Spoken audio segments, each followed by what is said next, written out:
Well, I've come here to Killala for an evening of poetry reading, music and song, celebrating the 150th anniversary of the birth of William Butler Yeats.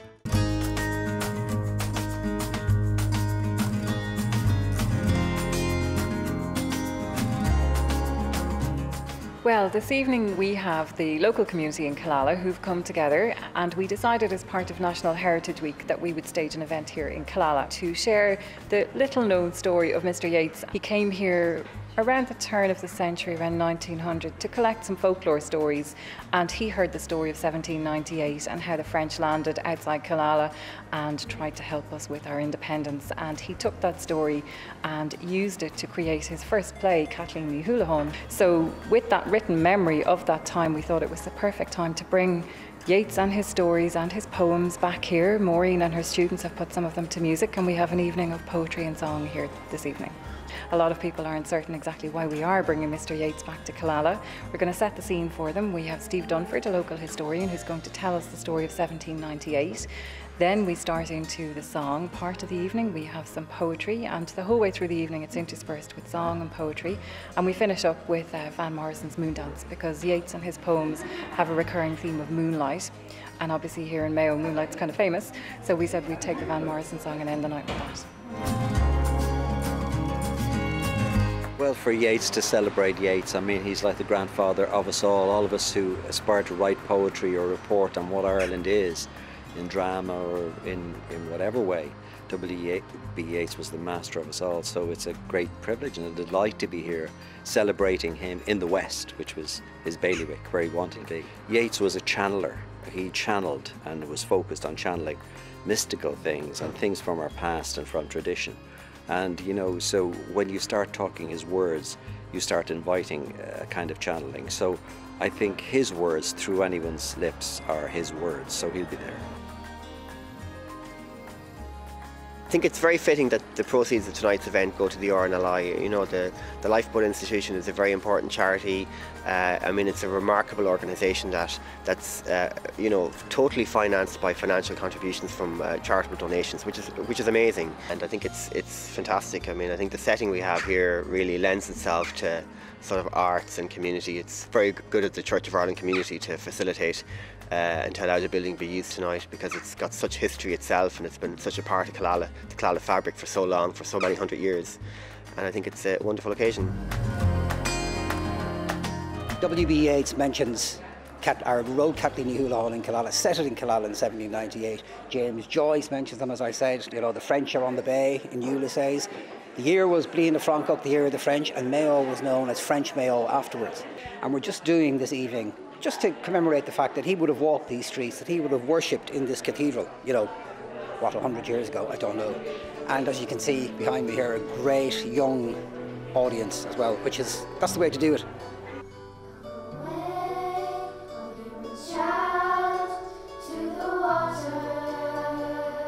My dad actually was a huge fan of Yeats, and one of his favourite poems, I should say, was Lake Isle Free. So I actually wrote the music for that one for tonight, just a little nod to my dad. So yeah, that's how I became involved with it, and it's community based. We've got community children involved. We've had a ball. We've really enjoyed the songs and learnt an awful lot about Yeats on the way. We have an amazing harpist, Rosie Alexander. We have Mary Munley is playing the flute and the accordion. We have two of my students who are playing guitar, Niamh Killeen and Ria Loughney. And then we have our amazing little kids that age around 10, 11. So they're so sweet, they're brilliant, and so eager for tonight.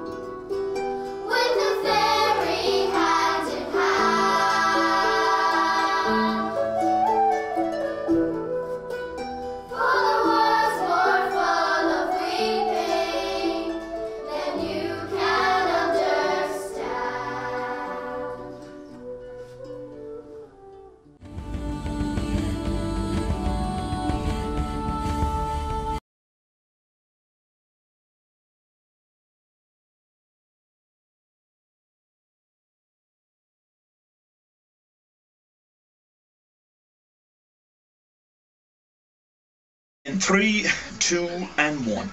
Come away, O human child, to the waters and the wild, with the fairy hand in hand, for the world's more full of weeping than you can understand.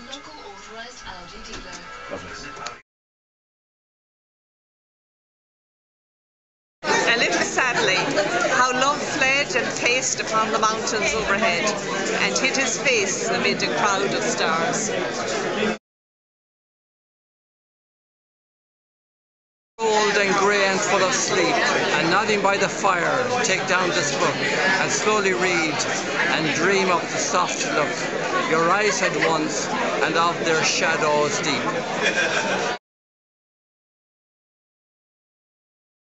I shall have some peace there, for peace comes dropping the snow. Those that I fight, I do not hate. Those that I guard, I do not love.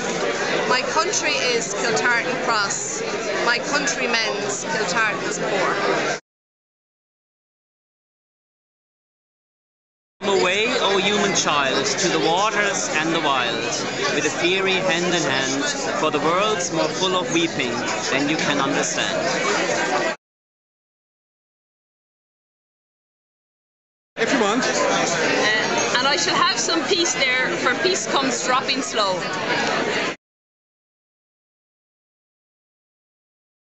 I write it out in a verse, MacDonagh and MacBride, and Connolly and Pearse, now and in time to be, wherever green is born, are changed utterly, a terrible beauty is born. But I, being poor, have only my dreams. I have spread my dreams under your feet. Tread softly, because you tread on my dreams. I ranted to the knave and fool, but outgrew that school, would transform the parts. His audience found, but cannot rule my fanatic heart.